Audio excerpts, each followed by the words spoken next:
Let's talk today about slope. So the slope can be defined as the steepness of a surface or a line. We're not familiar with that word steepness. Other words for steepness include incline, angle, or even gradient. Maybe none of those words help you. That's okay too. But those are just some of the other words that you might see used for steepness. So let's draw it. Let's say I've got two lines. Let's say I've got a red one, and let's say I got a blue one.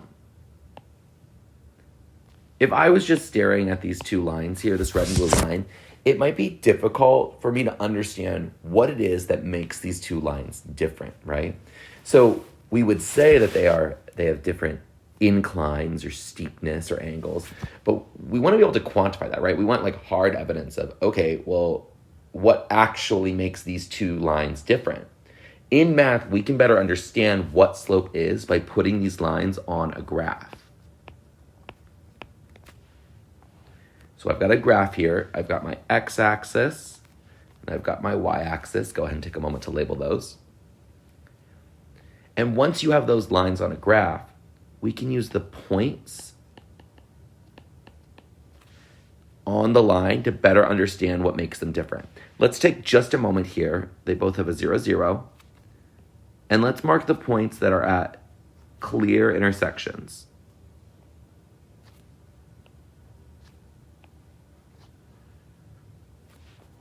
There's also one right there.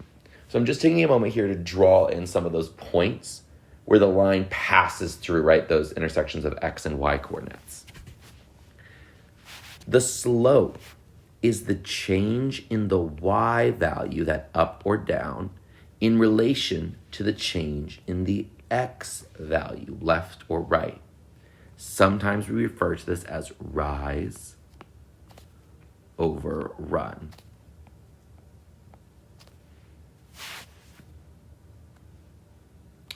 The way we calculate the slope is by taking the difference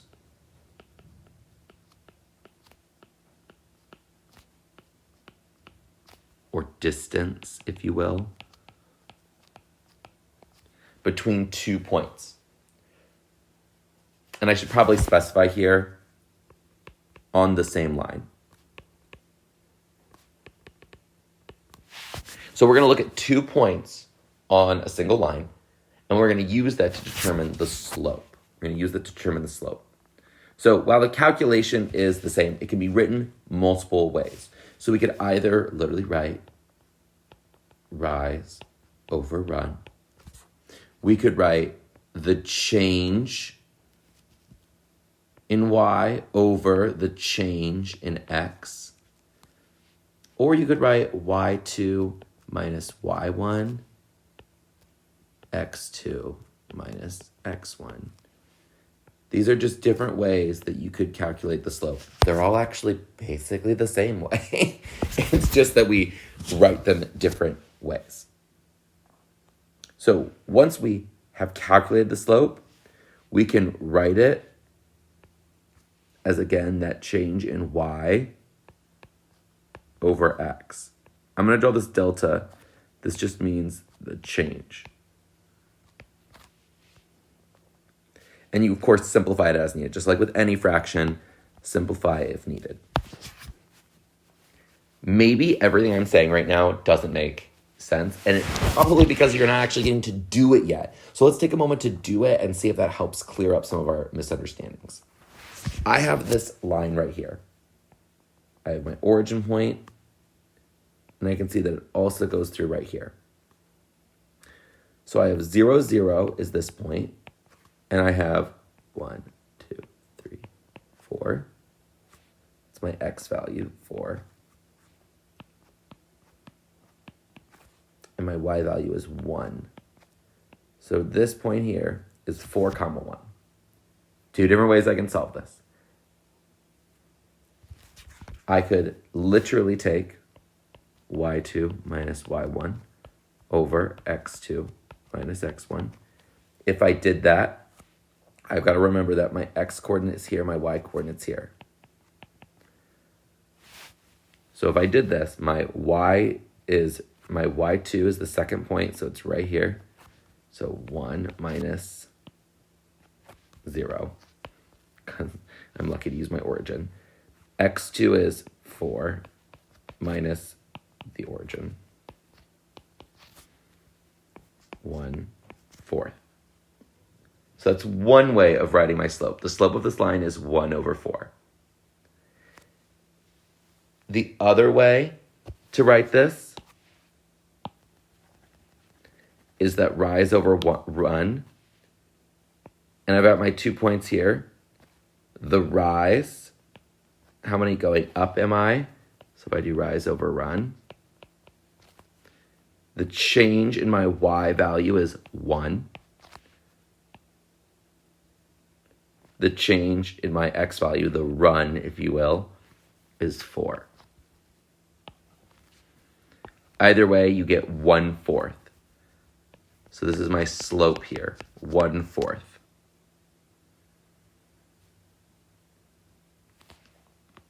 Let's look at another example. For this line here, I see I have a point through the origin, a point here, point here. Just to make things a little bit more complicated, because that's who I am as a person, and I choose chaos. I'm going to actually start with this point, which is 1, 2. And then I'm going to use this next point right here, which is 2, 4. So I feel like last problem, you were like, why aren't we always using rise over run? So let's start with rise over run. My rise, if I'm moving from this point to this point, my rise is 1, 2. And my run is 1. We can simplify this though, right? So 2 divided by 1 gives me 2.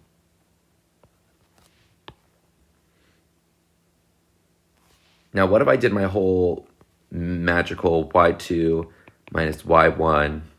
I love how I'm making it sound like this is the really, really complicated way. But I mean, to be fair, this is why it works, right? This is the hidden math, if you will, that's happening here. So y2, remember we have x and y. X and y. y2 is this 4.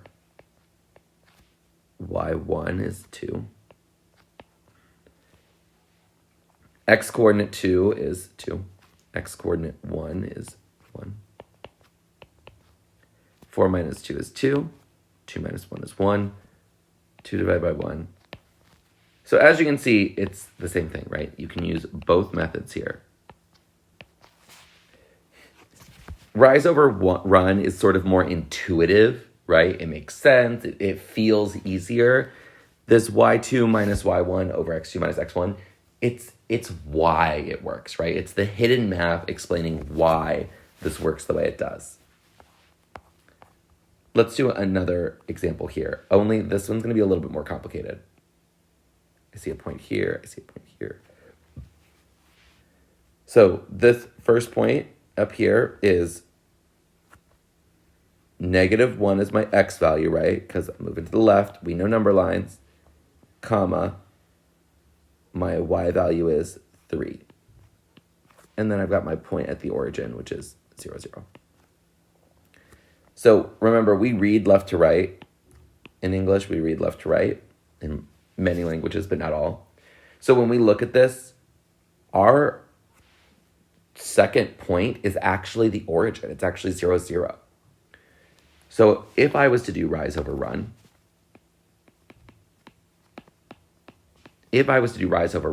my change in rise is actually going down.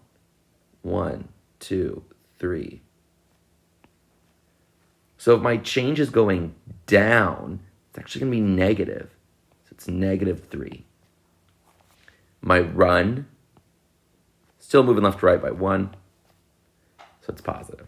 -3 divided by +1 means that my slope here is -3.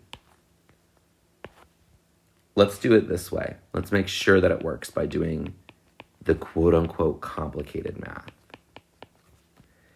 y2, remember xy, This is x1, y1. This is x2, y2. y2 is 0. y1 is 3. x2 is 0. y1 is -1, so 0 minus -1.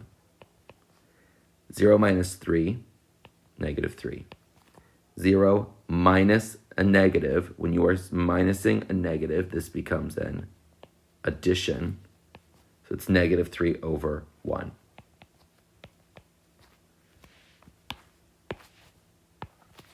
So -3 here is my slope. All right, let's take on something just a little bit more challenging. So hopefully at this point, before I move on, at this point we understand how to calculate the slope. We know that we write this, right? We wrote the slope as the change in y over x. We simplified it. Hopefully that this is making sense so far about what slope is and how we can use it to compare different lines. So a line has a point at 1, 1 and another point at 3, 4. What is the slope of the line? You might think that I'm asking you this because I hate you, right? Because I'm not giving you a picture. But the reality is that a lot of times this is how a question will actually be presented. This is another reason why it's helpful to know our y2, y1 over x2, x1. Because this is our first point, right? x1, y1. So our second point, x2, y2. So I can plug it in. Okay, well, my y2 is 4. My y1 is 1. My y2 is 3. I'm sorry, my x2 is 3. My x1 is 1. 4 minus 1 is 3. 3 minus 1 is 2. The slope of the line is 3/2.